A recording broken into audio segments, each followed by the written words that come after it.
Hindi ko alam kung ibigay sa atin ng reward. Pag ibigay sa atin ng reward, malalaman nyo. I-distribute ko talaga sa mga bawat isa sa inyo. General Torre, bakit ang lungkot mo dyan? Ano iniisip mo? Parang dami mong iniisip. Oh, si Pastor, oh, naka-agila yan. General Torre, ano iniisip mo? Dapat masaya ka kasi successful yung ginawa mong operasyon. Pero bakit ang lungkot-lungkot naman? Hindi ako natutuwang ganyan ka. Puring-puri pa kayo dito. Ano ang tinapay naman? Asan ang utak nyo? Yung sabi ni General Torre na, nandyan lang yan si Pastor, naglalakad-lakad lang yan. Oh. Hindi yung totoo. Pero inyo mga idol, September 7, bumalik si Pastor Apollo Kibuloy. Galing po siya ng bundok. Ayan po, mga Lodi, galing po yan kay Attorney Torion. Medyo mahaba pa po ito at hindi po nabilang, hindi po nasali ang pangalan ni General Torre sa mga naging involved sa pagkakasuko ni Pastor Apollo Kibuloy. Wala po yung pangalan niya doon.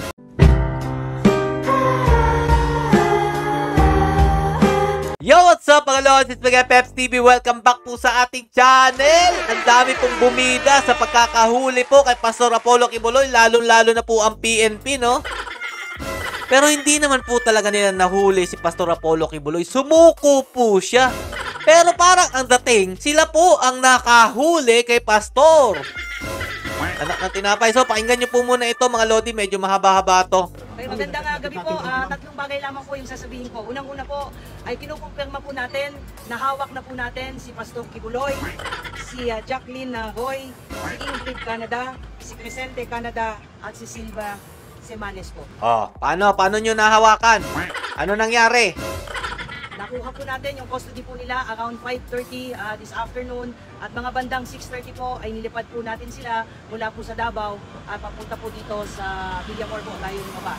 Lumapag po sila ang C-130 lulan po nitong mga nasabing individual at nakakating po sila dito sa Villamor na around 8:30 ng gabi at nakakating po tayo dito sa custodial facility na mga around 9:10 ng gabi po. Sa ngayon po ay nag-undergo po sila ng booking process kasama na po dyan yung fingerprint. Eto mga Lodi Tanong lang, about po dun kay General Torre. Bakit parang wala po siyang kamuhang-muhang na nasa kustodiya na po ng AFP o PNP man yan, si Pastor Apollo Kibuloy at iba pa pong kasama po dun sa inaaresto? Bakit parang wala po siyang kaalam-alam nung time na yun? Nangyari po itong pangyayari po na ito dahil kanina pong mga bandang alauna, imedya po ng hapon ay nagkaroon po ng negosasyon para po sa pumapayapa po nilang pagsuko dahil binigyan po natin sila ng ultimatum. Wow.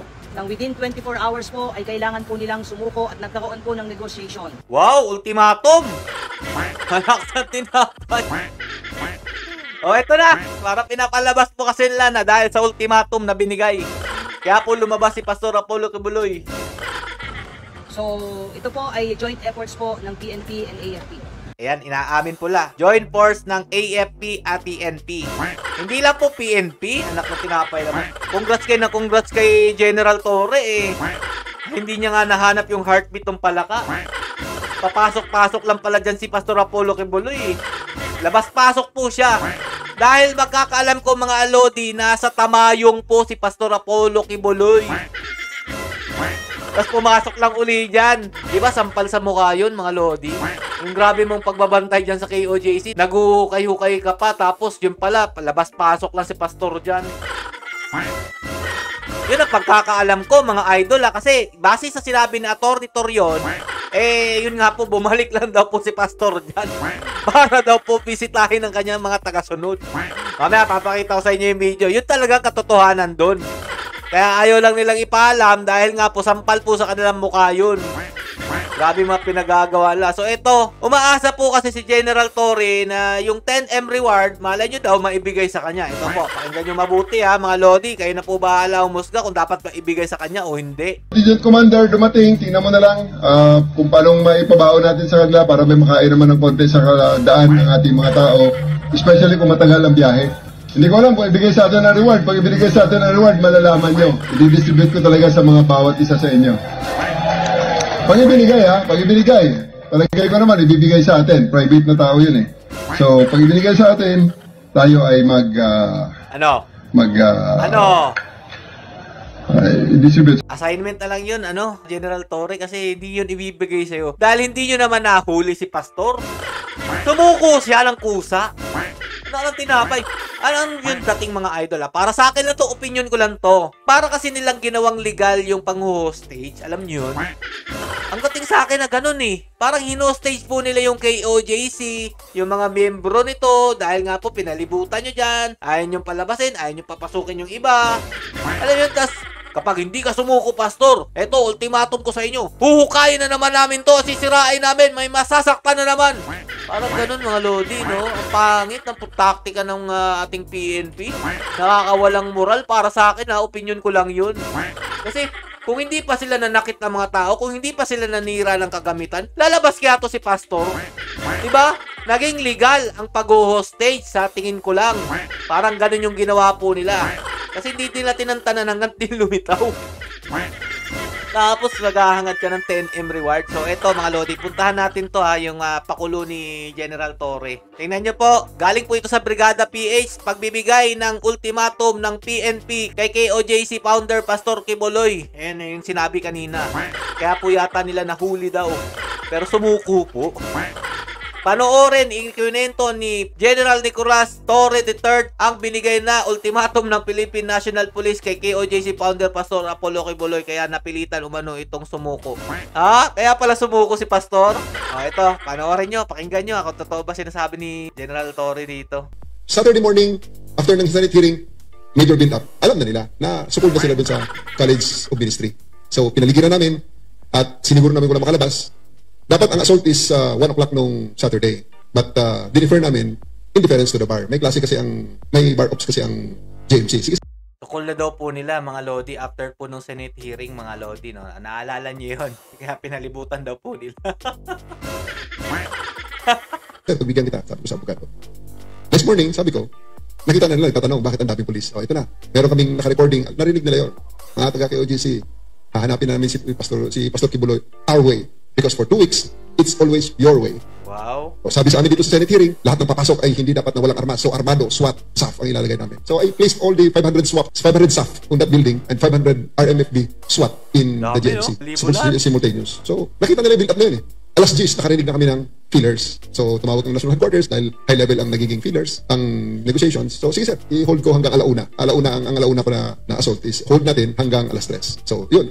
Other sets of things transpired sa negotiations na until na makarating na ang aeroplano, sakay namin sa aeroplano, pinalipad pa po ng Manila. Natapos ang... Ba't hindi niya sinabi kung paano nangyari?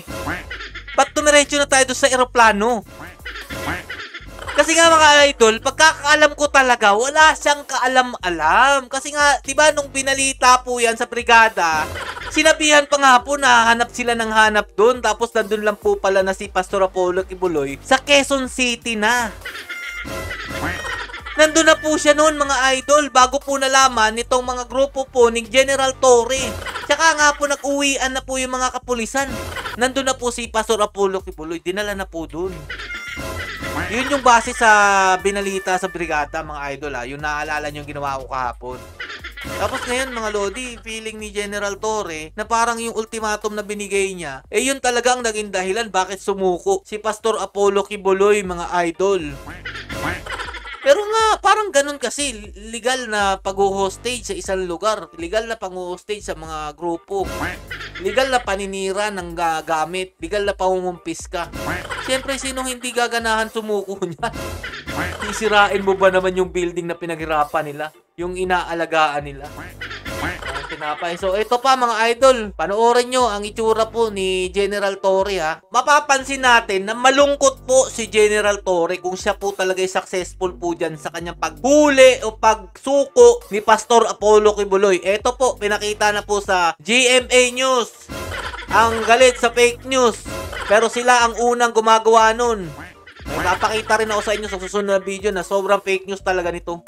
Ingrid Canada and Sylvia Semanis. Tingnan niyo itsura ni General Torre. Bakit ang lungkot mo dyan? Ano iniisip mo? Parang dami mong iniisip. Si Pastor naka-agila yan. Agila yan. Naka-agila yan. So, balik natin, Lodi para makita nyo anong itsura ni General Torre. General Torre, anong iniisip mo? Dapat masaya ka kasi successful yung ginawa mong operasyon. Pero bakit ang lungkot-lungkot naman? Hindi ako natutuwang ganyan ka. Iniisip mo ba yung mga posibleng ikaso sa'yo dahil sa ginawa mo dyan sa KOJC compound, sa JMC basement, sa lahat ng mga nasaktan, sa pangunguha nyo ng mga gamit ng KOJC, yun ba yung iniisip mo, General Torre? Hindi mo ba naiisip na sa'yo ibibigay yung 10 million? Dapat magsaya ka. O eto pa yung iniisip siguro niya. Baka po kasi alisin siya sa pwesto dahil palpak nga po ang ginawa nilang operasyon. Nagbutas po siya dun sa JMC basement tapos wala naman pala dun si Pastor Apollo Kibuloy. Puring-puri pa kayo dito. Anak ng tinapay naman. Asan ang utak nyo? Tapos malaman-laman natin sa AFP pala siya. Sumuko talaga. Ayaw niya sa PNP. So, eto mga Lodi, oh. Tignan nyo yung itsura ni, General Torre. Chill na chill lang dito si Pastor, oh. Yan. Pastor Apollo Kibuloy at iba pang akusado ipinakita sa press conference ng PNP at DILG Sec Ben-Hur. Pabida na naman to si Abalo. Ito yung nag-post ng unang-una na sabi niya nahuli na daw po si Pastor Apollo Kibuloy. Yun pala sumuko. Na tinapay masyadong fake news. Gusto nyo kasi mauna sa balita. Kaya nagkakabulbuhol yung mga dila ninyo. Na tinapay kayo. Tingnan nyo po mga Lodi yung sabi po ni Attorney Torion. Ito, pakinggan nyo. Well, it was really a surrender, no? It was really a surrender kasi hindi naman talaga siya nakita ng mga pulis, no? Right after nung meron kasing text message from a high police officer na gloves off na daw. At kung sino mang haharang dadakpin, ako meron nang designated na police officer na dadakpin, no? Oh, di ba mga Lodi? Tinakot nyo eh.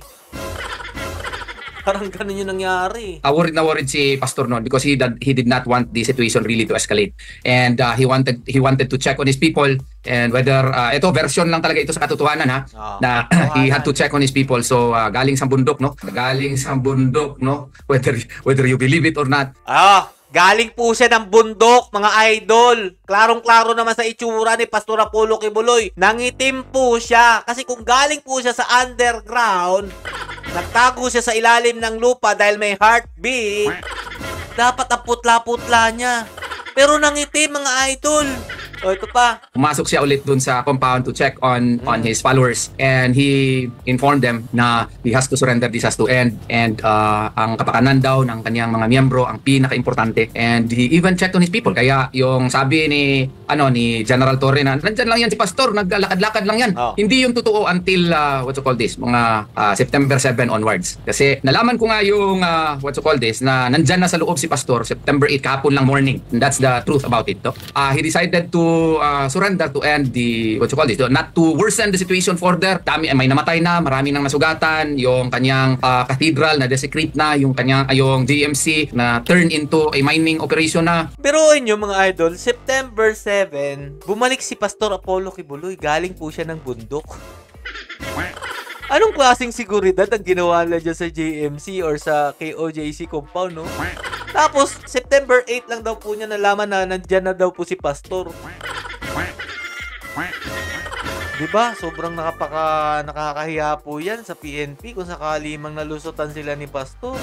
Tapos kung ano-anong mga hukay na pinaggagawa nila, ang dami na lang ginawang kabulastugan. Nagpasuot pa sila ng uniforme ng pulis. Sa tingin ko, yun yung mga minero naghukay. Mga bata na naka-police uniform.